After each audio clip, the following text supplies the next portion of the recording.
मध्य प्रदेश में विधानसभा चुनाव होने हैं और ऐसे समय में देश के प्रधानमंत्री नरेंद्र मोदी को मध्य प्रदेश की बड़ी ही याद आ रही है। हालांकि जैसे जैसे चुनाव होते हैं देश के प्रधानमंत्री नरेंद्र मोदी को उस राज्य की याद अपने आप आने लगती है। लेकिन मध्य प्रदेश में एक कर्मचारी वर्ग ऐसा है जिसे भी प्रधानमंत्री नरेंद्र मोदी की याद आ रही थी।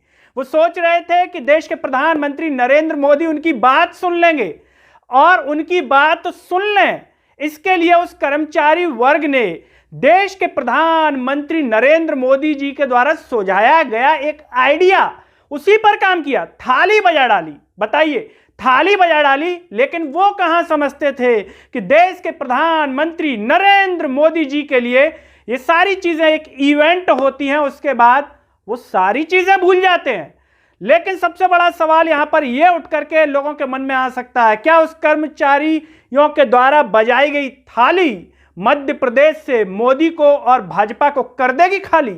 नमस्कार, मैं हूं गिरिराज शर्मा और आप देख रहे हैं सरल टॉक। सभी से एक अपील है कि सरल टॉक को ज्वाइन व थैंक्स बटन के द्वारा आर्थिक रूप से सपोर्ट कीजिए। साथ ही साथ सरल टॉक के सभी पेजों को आप फॉलो कीजिए। देश के प्रधानमंत्री नरेंद्र मोदी जी आज मध्य प्रदेश की राजधानी भोपाल पहुंचे। वो वहां पर भाजपा के कार्यकर्ताओं को संबोधित करने के लिए आए थे। ऐसे में मध्य प्रदेश के पटवारी इंतजार कर रहे थे कि देश के प्रधानमंत्री नरेंद्र मोदी जी उनके लिए कुछ बोलेंगे, क्योंकि एक समय था कि देश के प्रधानमंत्री नरेंद्र मोदी ने पटवारियों को लेकर के एक ऐसी बात कही थी जिसे सुन करके पटवारी जोश से भर गए होंगे। उन्होंने कहा था कि इस देश को या तो प्रधानमंत्री चलाते हैं या फिर पटवारी। जरा प्रधानमंत्री जी का ये बयान सुन लीजिए। पटवारी भी वो भी आड़े नहीं आया होगा तब हुआ होगा जी। देश या तो प्रधानमंत्री चला पाता है या तो पटवारी चला पाता है। आपने देश के प्रधानमंत्री नरेंद्र मोदी जी का ये बयान सुना, कहने के लिए भाषणों में सुनकर के बड़ा अच्छा लगा होगा, लेकिन असल में मध्य प्रदेश के पटवारियों की क्या हालत है ये बखूबी समझ रहे होंगे। ये पटवारी करीब 1 महीने से लगातार आंदोलन कर रहे हैं, हड़ताल कर रहे हैं कि इनका ग्रेड पे 2800 कर दिया जाए। इनकी कुछ मांगे हैं जिसमें प्रमुख मांग ये है, लेकिन मध्य प्रदेश की शिवराज सरकार इनकी मांगों पर विचार नहीं कर रही है। ये पहले तिरंगा यात्रा भी निकाल चुके हैं।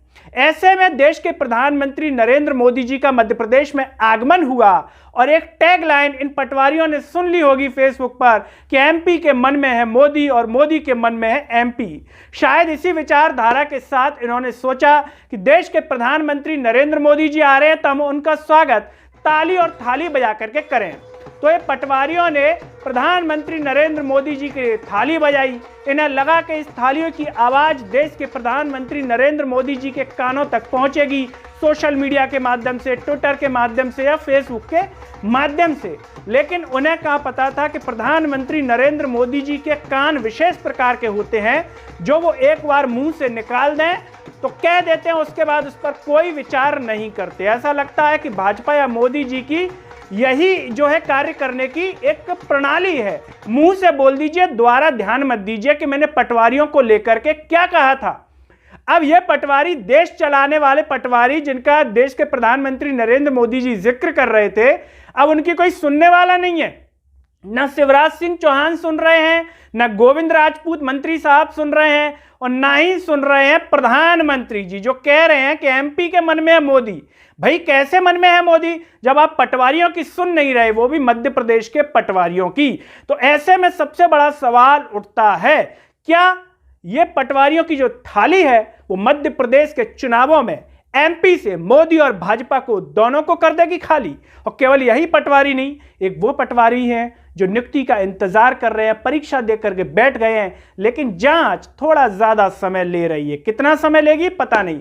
बहरहाल इस वीडियो पर आप क्या सोचते हैं कमेंट बॉक्स में जरूर बताइए। साथ ही साथ बताइए, क्या मध्य प्रदेश में जो विधानसभा चुनाव होने हैं उनमें मोदी का जादू चलेगा या फिर नहीं चलेगा और मध्य प्रदेश हो जाएगा मोदी और भाजपा से खाली? इस वीडियो को हर जगह शेयर कीजिए, चैनल को सब्सक्राइब कीजिए, साथ ही साथ सरल टॉक को ज्वाइन व थैंक्स बटन के द्वारा आर्थिक रूप से जरूर सपोर्ट कीजिए, जिससे हम और बेहतर स्वतंत्र पत्रकारिता कर सकें। नमस्कार।